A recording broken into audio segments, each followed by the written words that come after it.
And the Texas Congressman, Ron Paul.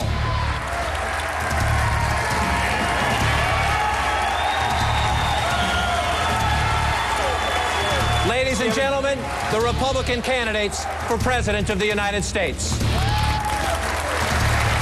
Congressman Paul, we begin with you, sir. I'm Congressman Ron Paul, Congressman from Texas. I am the defender of the Constitution. I'm the champion of liberty. This shows the roadmap to peace and prosperity. Congressman Paul, you've questioned the fiscal conservative credentials of all these gentlemen, but particularly this week, Senator Santorum. You have a new television ad that labels him a fake. Why? Because he's a fake. I'm real, Ron. I'm real. Congratulations. I'm real. Thank you. No, I find it really fascinating that when people are running for office, they're really fiscally conservative. When they're in office, they do something different. And then when they explain themselves, they say, oh, I want to repeal that. So the senator voted for No Child Left Behind, but now he voted for it, but now he's running on the effort to get rid of it. So I think the record is so bad, you know, with the politicians. And, nobody accuses me of not having voted for too much. They're always accusing me for not voting for enough. And I've been running in office off and on for a good many years. And over all those years, I've never voted for a budget deficit. I never voted to increase the national debt. Matter of fact, there's only one appropriation bill that I voted for, and that was for veterans. I assumed from the 1970s on that we were embarking on a very dangerous path, and we're involved in that danger right now. So this idea of being fiscally conservative now that we're running for office and we're going to repeal something that we did before, I mean, it loses credibility is what our problem is. So,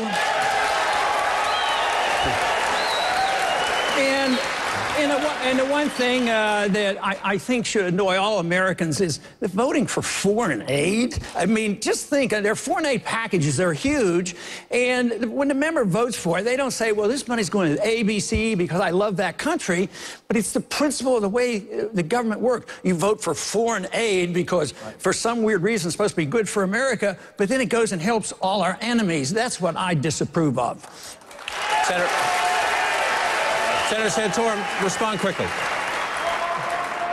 Ron, the Weekly Standard just did a review looking at the national taxpayer unions, I think Citizens Against Government Waste, and they measured me up against the other 50 senators who were serving when I did, and they said that I was the most fiscally conservative senator in the Congress in the 12 years that I was there. My ratings with the national taxpayer unions were A's or B's.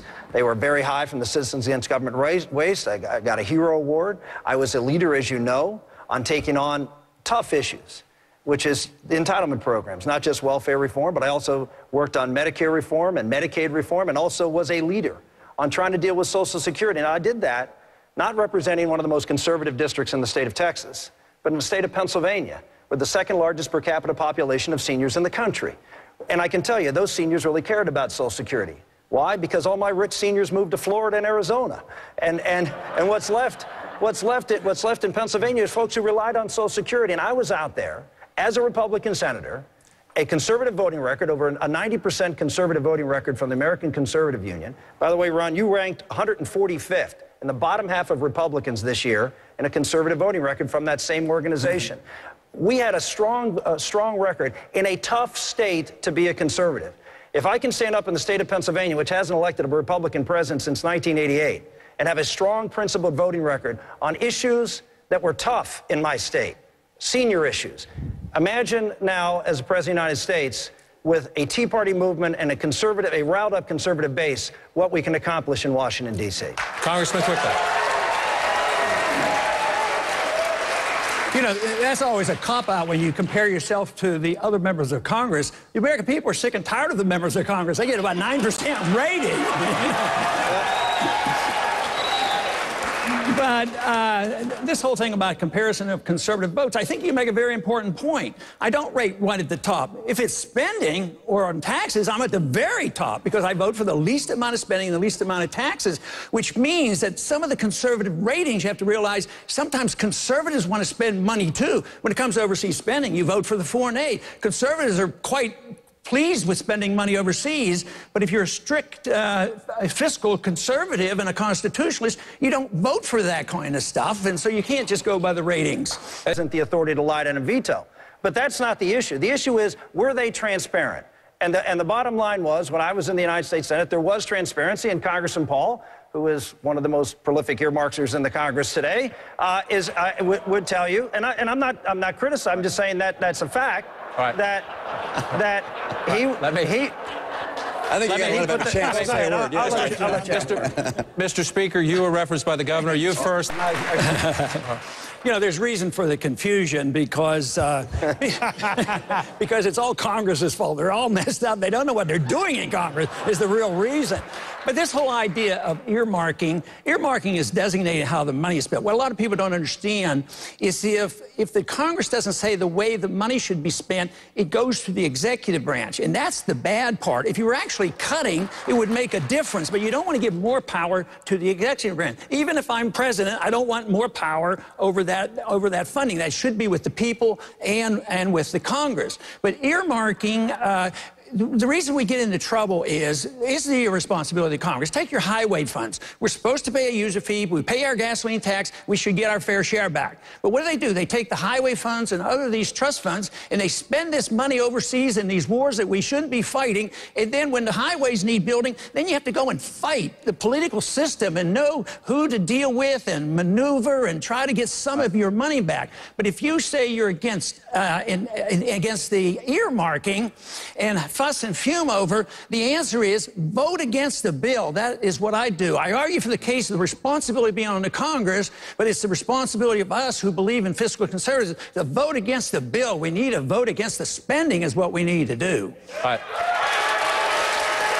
Let's take another important economic question. This one comes to us from CNNPolitics.com, and you can see it in the audience up on the board here. Why was George W. Bush wrong in his efforts to save the auto industry, and why was Barack Obama wrong to continue? Congressman Paul, as you join the conversation, criticism of President Obama here, but I also want you to address the state's current Republican governor, Rick Snyder, who supports Governor Romney, but that's irrelevant to this point. He says, quote, the bailout actually was something that really worked. Is that Republican governor wrong? Well, you know that's interesting that when they argue that case. First, I don't like the idea that you have good bailouts and bad bailouts. If bailouts are bad, they're bad, and we shouldn't be doing it. But this argument about maybe one that works, you know, well, now that the bankruptcy or the bailing out of GM worked, I said that's sort of like if a criminal goes out and robs a bank and he's successful, therefore you endorse what he did because he's successful. But you have to rob people. You have to distort the law. The government is supposed to protect contracts. They're not supposed to regulate contracts, and they're not supposed to undermine contracts. And that's what we've been doing. In the housing bubble, we undermine contracts. And this is what we're doing here. So you want to respect the contracts. A lot of people will accuse me of advocating a free market, that there's no regulations. Actually, the regulations are tougher because you have to go through bankruptcy and you have to face up to this. And it isn't like General Motors would be destroyed. Newt made that point there, that there were good parts of General Motors, but politicians can't figure this out. Then they serve the special interest, and then you have labor fighting big business. I opt for the free market and the defense of liberty. That's what we need in this country. All right. We're off to a good start, gentlemen. Republican nomination. We take a question now from CNNPolitics.com. You can see it up on the screen here. Since birth control is the latest hot topic, which candidate believes in birth control, and if not, why? As you can see, it's a very popular question. It's a very popular question in the audience, as we can see. Congressman Paul. As an OB doctor, I've dealt with birth control pills and contraception for a long time. This is a consequence of the fact the government has control of medical care and medical insurance, and then we fight over how we dictate how this should be distributed. Sort of like in schools, once the government takes over the schools, especially at the federal level, then there's no right position. Then you have to argue which prayer, are you allowed to pray, and you get into all the details. The problem is the government is getting involved in things they shouldn't be involved, especially at the federal level.